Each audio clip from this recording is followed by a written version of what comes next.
Most UNICEF and World Health Organization immunization e-learning courses consist of multiple modules and components.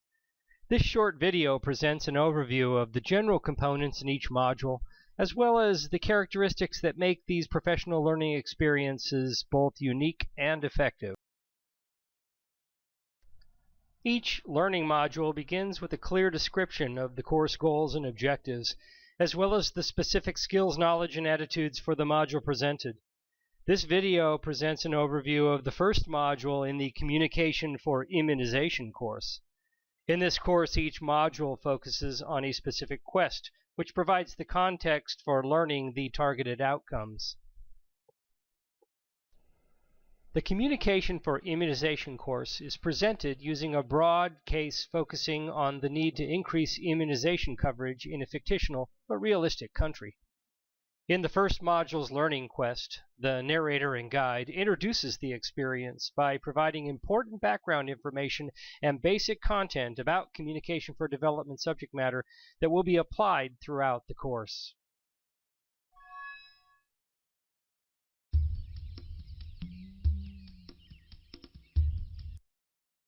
Hi there, I'm Daniel. I'm here to support you in completing your mission in Panacea. Since the 1980s, the country has brought coverage up to 80% nationally, but they are struggling with issues of coverage and dropout rates in a few regions. Fortunately, cold chain capacity and stock management does not seem to be the problem, and stockouts are rare. Before you begin, there are a few things I want to discuss with you about how communication for development approaches will help us address some of the challenges we may discover in the country. Let's have a look at some references in my library. They'll be useful to understand how you can successfully complete your mission. Communication for development is much more than telling people what to do, producing posters and t-shirts, distributing leaflets, or putting public service announcements in mass media. In contrast to a conventional top-down approach using one-way channels, C4D requires interaction and dialogue with decision makers and parents, communities, local leaders, health workers and partners. In the context of routine immunization, C4D aims to empower people to not only accept immunization, but to demand it as a basic right and responsibility.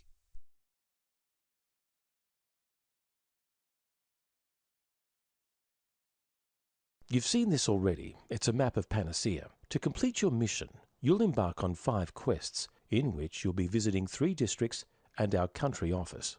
For quests 1 and 2, you'll visit one district and conduct research with the local communities before analyzing the gathered information.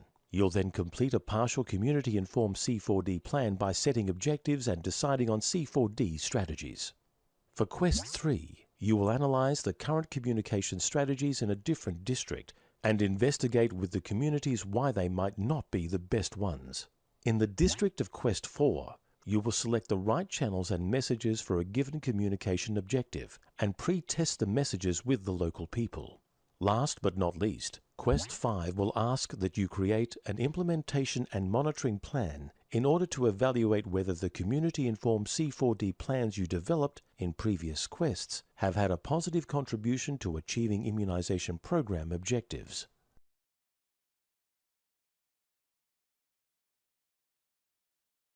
Here, take this notebook. You can access it at any time by clicking on this tab. You'll need it during your mission to gather your observations about the communities that you meet and the data that you identify to be relevant. You'll be able to add and remove pre-written notes in it based on your observations. These notes will be useful to build your community-informed C4D plans in each district, so choose them wisely, because some might not always be right. And here's a welcome present, a backpack.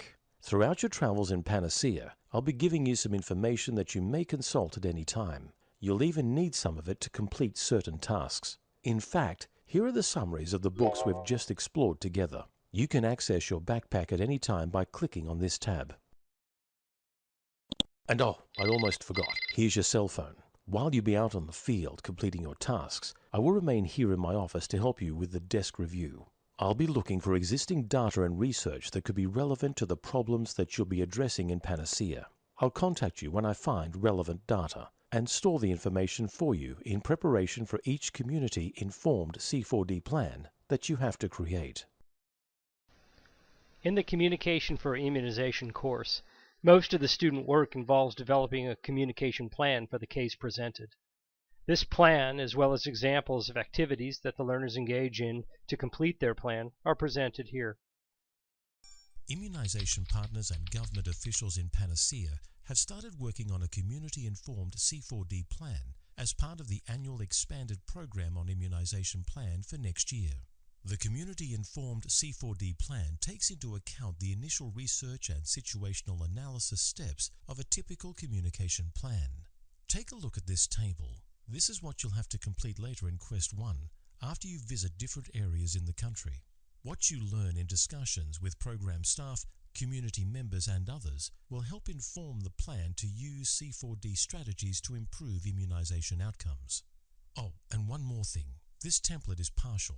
We'll discuss other elements such as setting objectives, strategic design, choosing the best channels, developing appropriate messages, as well as implementation, monitoring, and evaluation plans a little later.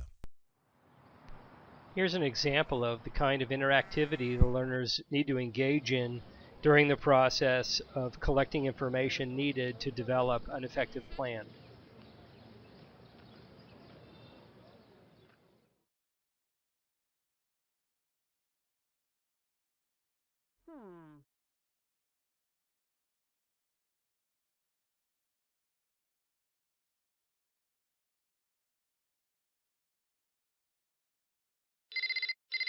Hi, so you've finished your group discussion in both communities. That's great. Open your laptop and we'll work together on your first community-informed C4D plan. You'll probably need to consult your notebook along the way, so be prepared. Practice with feedback is essential for learning some of the complex skills facilitated within the course modules. A variety of strategies are employed to accomplish this within the e-learning environment.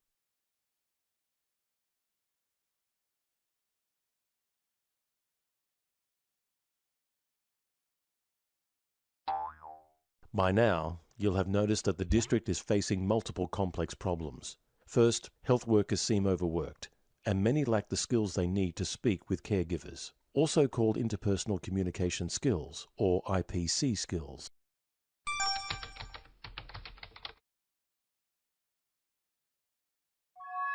Here's an example of practicing the development of a specific piece of the communication plan for the case being studied.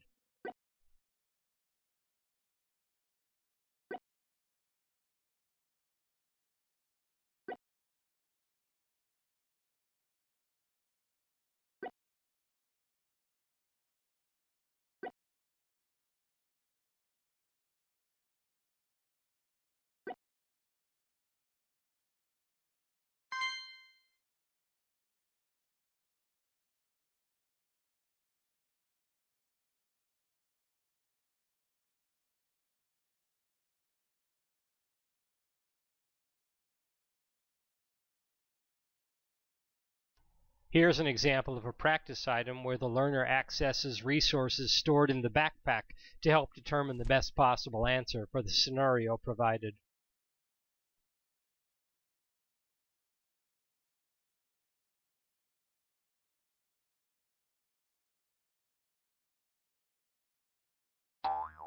Taking a C4D approach to communication about immunization requires dialogue and listening to community perspectives about barriers and potential enabling factors that shape decisions about whether or not to vaccinate. After 30 minutes of instructional presentations, as well as a variety of practice activities, learners receive acknowledgement of module completion, as well as overall feedback over their performance on the quest. You have completed this first quest, but you had difficulties with the community-informed C4D plan. Correctly identifying social and behavioral barriers to immunization is essential if you want the future plans you'll work on to target the right communication and behavioral issues. I recommend that you consult the documentation available in your backpack and in your resources and redo this quest to complete the plan again.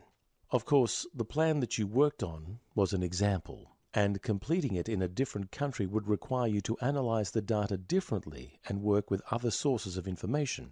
You can download the plan and keep it as an example if you'd like, for future use. Finally, At the conclusion of a particular module or quest, the learners are presented with a series of assessment items that address some of the fundamental knowledge and skills presented within the module.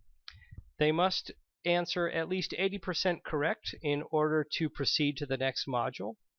And if they do not achieve that level of mastery on their first chance, they have an opportunity to go back and review the material and take the assessment as often as they need.